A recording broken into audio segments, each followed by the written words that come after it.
here with Filipos Melacubelo. Filipos Melacubelum Bello. And first of all, I want you were just telling me your purpose of being here and the different human rights that you are fighting for. Can you repeat that for me? Okay, it's protest for world peace and against nuclear and atomic weapons. We also stand up against human rights violations. So wherever they emerge, we know the long-lasting ones, Palestine, Tibet, but also the human rights violations going on in the Congo, Kenya, Ethiopia, Sudan, the ones throughout the Middle East, because quite honestly, the Syrian civilians don't deserve to have what's going on in the Middle East by ISIS. Right. But human rights violations here too. Black men shouldn't be getting shot at a disproportionate amount compared to the population than any other race in the United States. And we want that addressed by whoever becomes the next president. The next president. Well, let's talk about that for a minute. Do you think that both candidates have presented any solutions as far as the black folks' human rights here in the United States? Zero. And I don't call it two, because I am somebody that supports Jill Stein from the Green Party, who's the second most Googled name since the time that Bernie, not at the DNC, but when 12 days before he did back Hillary and threw all the support to Hillary Clinton. And at that time, from that time till now, Jill Stein is the second most Googled political name in the United States of America. All right, now let's talk about Tibet, and I want to talk also about Palestine, because these are two very important places where we know that human rights, like you said, there are many places where human rights are being violated. We know about Tibet. Why is it taking so long for organizations around the world, countries, the United Nations, for one, to do something about what is happening in Tibet, for example? Well, I think that 1.3 billion, if not more, China has a lot of people that owe them money. And the United States is the largest borrower of money from China of any nation on the planet. So the United States it would be against their interests financially to go against what China's vowed allegiance, because money is God. Right. It says on their bill, right, in God we trust. And so so what you're saying is that China basically have a stronghold, financial power system that is choking out the people from doing what in their heart they would do.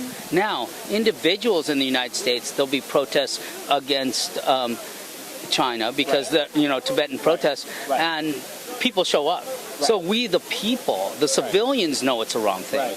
But it's our government that has to keep on bowing to China. It's the governments of this world, because China, right now, they're currently building so-called the infrastructure in 48 of the 54 African nations. So what's going to happen eventually is they're going to ask for allegiance from those African nations, or they'll get the same thing that happened in Tibet. They'll get forced into bowing to China, and if you don't bow, then they're gonna tighten the stronghold. Your media, all electric, gas, clean water lines are going to stop. Right. Now, I see you have the Palestine, your Palestinian rock. Zuriel, if you would get some, you see it right there. Now, explain to us. We know that Palestinians their rights have been violated, and it's been violated since what, 1948? What's going on with that? I mean, can we say that is the same thing that with China, with Israel, and the United States and the United Nations? Yes, and it's very comparable to the Native Americans that lived here before. I mean, when I say here, the Americas, not only one nation, because Spain, Portugal, Denmark, France, and Great Britain all did their thing. On mainland the Americas, North, South, and Central, and the Caribbean. So we know that that's the same thing, but with a different thing. The United Nations are the ones that didn't even call the Palestinians to the table to discuss that they were going to change the name from Palestinian territory to the nation of Israel. So without any war, without any discussion, without inviting the people who it was named after from at least the year 108 until the year 1948, so at least 1840 years. Now we know that they were even there before the Hebrews. As if this is going to get theological, but I'm not trying to indoctrinate anybody. No, that's fine. That's fine. In the Old Testament, it says that the children of Israel, they reached to the River Jordan with Moses, and that Moses sent over 12 spies. And the 12 spies came back saying the Amalekites, the Jebusites, the Moabites, the Hittites, the Ishmaelites, and the Philistines were there. Philistines is a correct pronunciation of what we call Palestinian. That's only for English interpretation, Palestine. So they, in their own Old Testament, admit that they were there before the Israelites crossed the River Jordan. So now again, when they try to say that they've been there the longest, their own Old Testament proves that they don't know. Right. So what's going on? Why is it taking so long? Why not the recognition? What is it that Israel have over everybody else? Well, financial power structure, once again, banks, the financing of the media throughout the planet Earth. That's big. That's why I like independent media. That's why I like social media. I liked when Al Jazeera was reporting and doing broadcasts in the United States.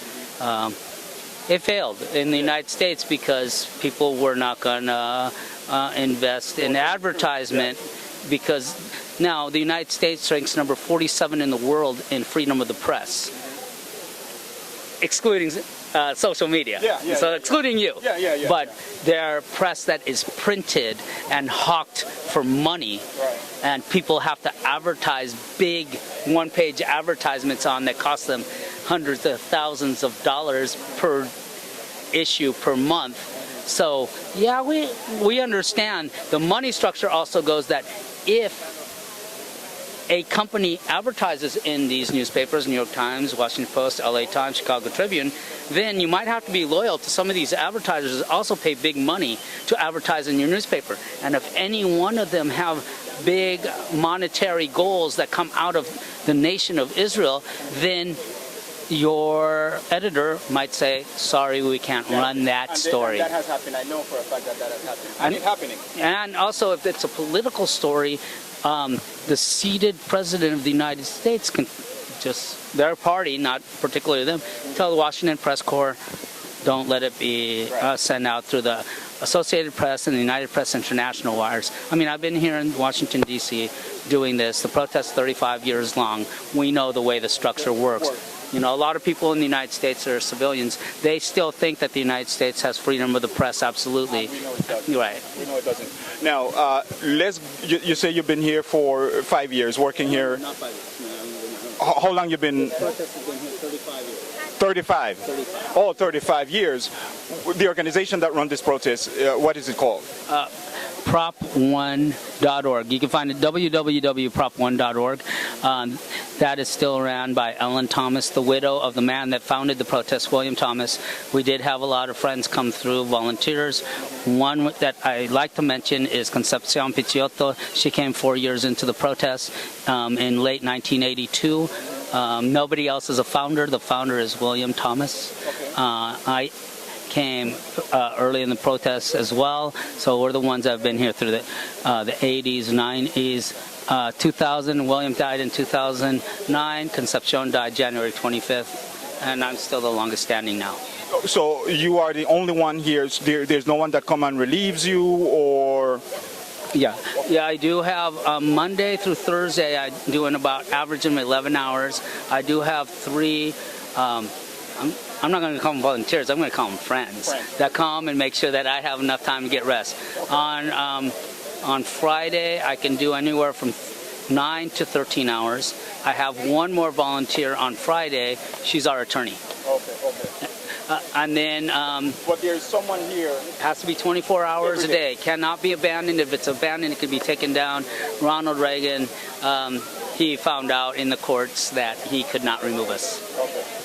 All right, give me your name once again. Felipos Milagro. Felipos, thank you so much. Thank you very much. All right, and we're going to continue moving around as we interview more people to get their opinions about this political process here in the United States.